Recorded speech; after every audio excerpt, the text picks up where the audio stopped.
You are a pretty, pretty lady. You get tired of people talking about your looks and how stunning you are all the time. I mean, it can get to be, I don't, when people tell me, laughter. Johnny Carson interviewed Hollywood's biggest stars, but some guests were so stunning they made even the unshakable Carson visibly nervous. These are the 9 most beautiful guests on Johnny Carson. Doris Day, the milestone star. I was about to say that Doris Day had never been on The Tonight Show, which is not true. She had been on before, but this was the first time I had a chance to welcome her to the show. I have been a fan of hers ever since I first heard her very first record come out. She was probably one of the best-known entertainers in the entire world. Her first appearance aired September 2, 1974, making her entrance feel like a true television event. She talked about stepping back from the spotlight and her love for animals, grounding the glamour in something real and personal. When we had dinner together a couple of weeks ago, she told me she did not like to sing anymore, or at least felt nervous about it. She clarified that she meant singing in public, and I assured her that if she came on the show, I would not pull that phony trick of pushing her to perform a song on the spot. She admitted she still loved singing, but had grown rusty since her show ended. She smiled and said she was going to start singing again because she truly loved it. Applause. Well, you are such a great singer. Thank you. Doris Day's warm and approachable presence made classic movie star polish feel completely accessible. Carson treated her appearance like the milestone television event it truly was. He reportedly said, "Doris combines old Hollywood elegance with a calm energy that makes my desk feel like a living room." Next up, Angie Dickinson, the confident glamour. Even last night in the lobby coming into the plaza, somebody stopped her and asked, "Is there something going on between you and Johnny?" She smiled and replied, "Wouldn't you love to know?" She explained that Carson is terrific and that she does not do it on purpose. They both just seem to get a little devilish when they get on the air. They never even discuss it, but she always has fun with him. Angie Dickinson brought mature Hollywood glamour with calm confidence and sharp eye contact that needed no gimmick to land. Johnny told friends, "Dickinson's composure is so sophisticated, her presence makes the desk feel right in any era." Carson shifted into playful mode during the interview, pulling out card tricks that highlighted just how comfortable she was in his company. "I don't know how we even got into this," he said, picking up a deck of cards. "Want to play a little?" Laughter. He joked that he never plays cards with women because they always ask, "What are those 2 ones wearing the crowns?" Laughter. He said sitting down to play poker with women is dangerous because you explain everything and then suddenly you lose everything. She asked if people actually played poker with him, and he confessed that during his Navy days he stayed away from card games entirely. Since he was performing magic and entertaining, people would assume he was cheating even if he won honestly. So he never played much in the service. But now, he said, he plays casually with friends. She revealed that she loves poker too, even though she plays every hand, and that is exactly why she is not very good. Carson laughed and said, "It's like the song says, you've got to know when to fold them." Dickinson's unforced elegance made the whole desk feel natural rather than performative. Her vibe was sophisticated without being distant, and Carson was visibly relaxed throughout. Bo Derek, the cultural phenomenon. "Isn't that disgusting behavior?" Carson laughed as the audience erupted. "Did you hear that? One guy just yelled out 'I love you' and he doesn't even know you." She laughed it off gracefully. "How are you?" "Very well, thank you." He smiled and said, "You are a pretty, pretty lady. You must get tired of people constantly talking about your looks and how stunning you are." She started to reply and then stopped herself mid-sentence with a laugh. Laughter. She arrived with that unmistakable new superstar glow, soft-spoken but visibly confident, making her feel completely camera-ready from the moment she walked out. Carson joked to producers, "Bo looks like the exact person late 70s culture is obsessed with. She owns the spotlight." The audience had already associated her with a massive pop culture moment before she even spoke a word. Derek sat comfortably in the spotlight while Carson guided the conversation forward. She mentioned she had read the script for the film 10 but had not actually seen the finished picture yet, only a few excerpts. Then Carson paused and admitted something surprising. I have talked to thousands of people over the years and I all of a sudden feel uncomfortable and I don't know why. Can I get in a chair with you? Laughter. Her era-defining image perfectly matched the quiet confidence she carried on camera. Up next, Raquel Welch, the self-aware symbol. You look like you are entered in the sheer whiteness test. This dress is much whiter than dress B. Remember those commercials? Laughter. Welch laughed and played along. Carson noted that the last time she was on the show she wore a miniskirt, and tonight was almost a complete style reversal. She insisted it was not significant in any deliberate way and that the dress was simply what she had brought with her from Dallas for a premiere. She had not even planned on doing the show, unsure if she would have time before flying off to London. But she said she would never leave the country again without saying goodbye to him first. Carson smiled and said, "I know you wouldn't. Every time she leaves the country, she comes back to say goodbye to me." A big part of her Carson-era appeal was the way she spoke about being labeled a symbol while still coming across as witty and completely in control. She carried herself like someone who knew the audience was watching every move, yet never seemed stiff or intimidated. The combination of glamour and playful confidence was what made her so magnetic on the couch. She is remembered as striking not only for looking like a movie star, but for talking like someone who could handle anything thrown at her. Carson visibly relaxed during her interviews because Welch matched his conversational style effortlessly. Her wit consistently surprised audiences who expected only beauty. Welch controlled the narrative about her image rather than letting Carson define it for her. And now, Sophia Loren, the warm authority. He had only met his first guest briefly backstage to say hello. She is a lovely lady and a truly fine artist who has made some remarkable motion pictures.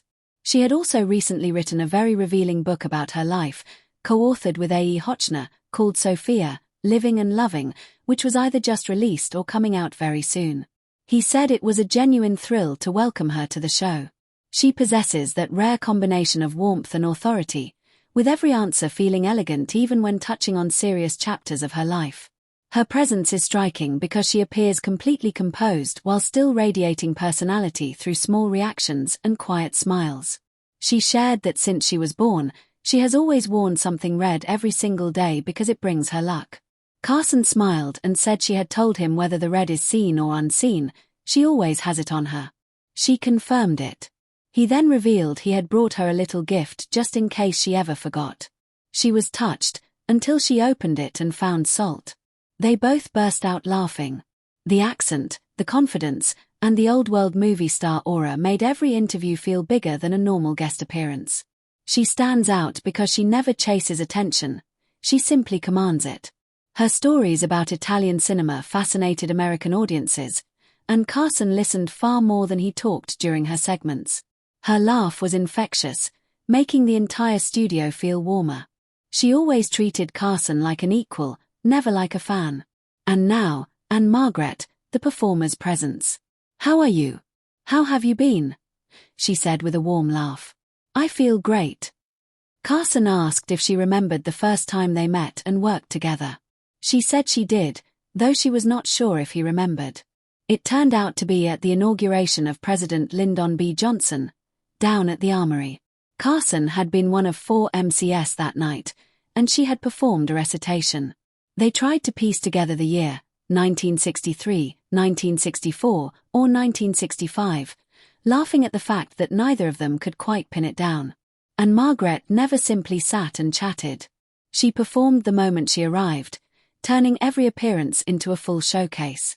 Her appeal was the rare combination of beauty and energy. Glamorous, yes, but also playful and completely fearless on stage.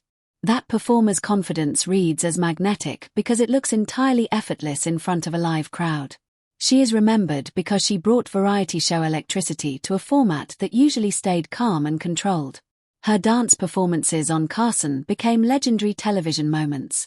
She sang live with the band, creating genuine entertainment rather than just pleasant conversation.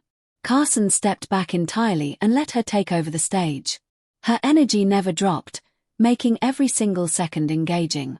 She wore costumes that transformed the talk show desk into a full performance space, and the audience screamed for her like it was a concert, not a late-night interview. Carson's band worked harder during her segments than almost any other. She treated every single appearance like opening night on Broadway. Her smile lit up the entire studio and made the cameras love her. Carson told producers that booking Ann-Margret was a guaranteed rating spike every time. She blended old Vegas glamour with modern 1970s energy better than anyone. Her confidence made other guests look timid by comparison. Carson loved her segments because they required almost no hosting effort from him. She created her own momentum and simply let Johnny react. The chemistry worked because both were consummate professionals who never phoned it in. Her appearances proved that beauty combined with real talent equals unforgettable television. Carson later named her one of his all-time favorite guests. Her legacy includes some of the most re-watched moments in Tonight Show history.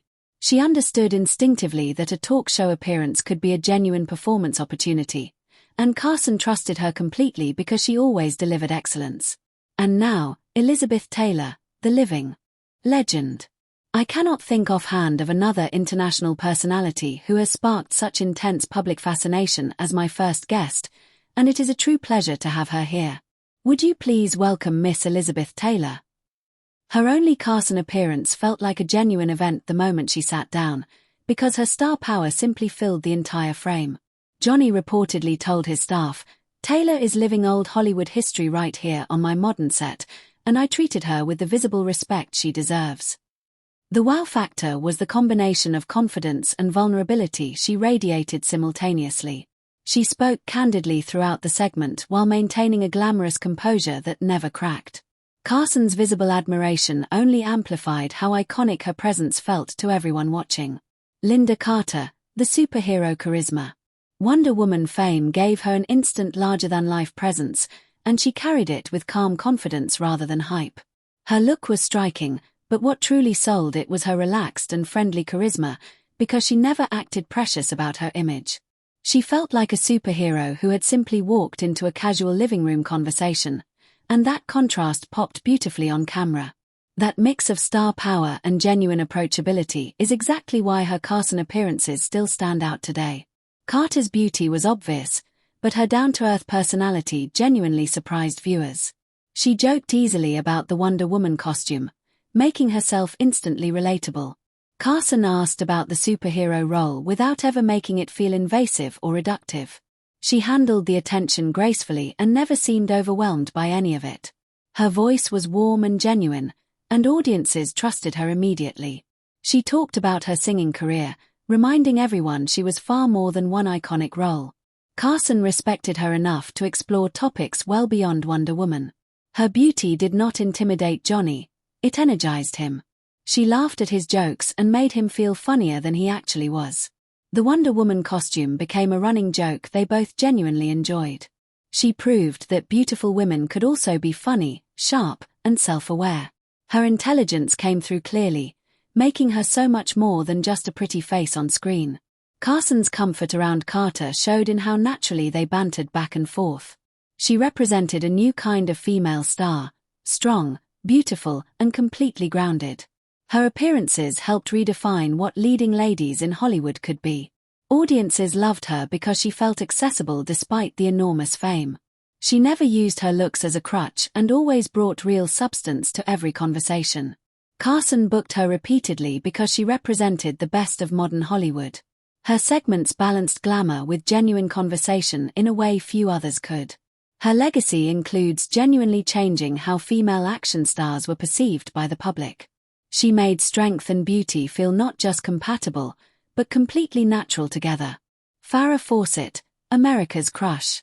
She had that instant, irresistible energy because she was bright, friendly, and photogenic in a way that registered immediately on a talk show set. The appeal was that she felt both glamorous and genuinely upbeat at the same time, which made every interview feel lighter and more star-driven than usual. She is remembered as striking not just for her iconic look, but because her warmth on camera matched her image perfectly. That combination played like effortless television charisma. Farrah's feathered hair became the most copied hairstyle in all of America. She giggled easily, making Carson feel like he was talking to an old friend rather than a megastar. Her Charlie's Angels fame meant audiences already adored her before she said a single word. Her Texas accent added charm and made her seem completely approachable. Carson treated her with visible affection and genuine fondness throughout every appearance. She talked about her sudden rise to fame with real humility and never acted entitled to any of it. Her smile was so bright it seemed to change the very lighting in the studio. Carson's questions were noticeably softer with Farrah than with most guests. She embodied the story of the girl next door who somehow became the biggest star in the world. Her beauty was undeniable, but her sweetness was what made it all feel acceptable rather than intimidating. Audiences felt instinctively protective of her because she seemed genuinely vulnerable beneath the glamour. Carson naturally slipped into the role of a supportive, warm uncle during her segments. She wore outfits that showcased her figure without ever seeming calculated or deliberate. Her laugh was infectious and made everyone around her just a little bit happier. Carson told his staff that booking Farrah was a guaranteed home run every single time. She embodied everything that 1970s America found most attractive in a star. She never took herself too seriously, which made her even more likable with every appearance. Carson's interviews with her always felt like real conversations rather than formal interrogations. She spoke openly about her relationship with Ryan O'Neal, and audiences loved her all the more for it. Her openness made viewers feel like they truly knew her personally. Carson respected her enough to never ask sleazy or exploitative questions. She proved that massive fame and genuine sweetness could absolutely coexist. Her Tonight Show appearances remain some of the most viewed clips in the show's history. Carson later said Farrah represented the very best of Hollywood glamour. As an honorable mention, Audrey Hepburn, the elegant icon. She walked out with quiet, classic elegance, and even Carson seemed visibly a little nervous around her. Johnny later told his staff, "Hepburn's effortless poise made my late-night set feel like a movie close-up. She is untouchably polished." Her soft voice carried a sharp presence that commanded total attention without any visible effort. The entire segment leaned into the remarkable fact that even Carson himself seemed slightly starstruck. She made late-night chaos feel refined and cinematic simply by sitting down. These beautiful guests created unforgettable television moments that defined an entire era. Without them, Johnny Carson's Tonight Show would have lacked the Hollywood glamour that made it truly legendary. Which guest do you think was the most beautiful on Johnny Carson? Let us know in the comments, and don't forget to subscribe to the channel.